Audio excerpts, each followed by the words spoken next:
The tricuspid valve is situated between the right atrium and the right ventricle.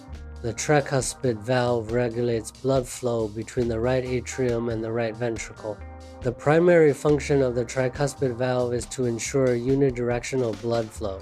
The tricuspid valve opens as the right atrium fills with blood from the superior and inferior vena cava.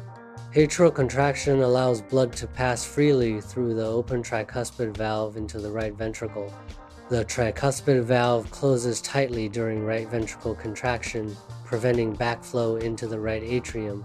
Tricuspid regurgitation occurs when the tricuspid valve fails to close properly, causing blood to leak backward into the right atrium. Tricuspid stenosis restricts blood flow from the right atrium to the right ventricle due to valve narrowing. Tricuspid valve dysfunction can lead to swelling in the legs, liver, and abdomen, as well as reduced oxygenation in the lungs.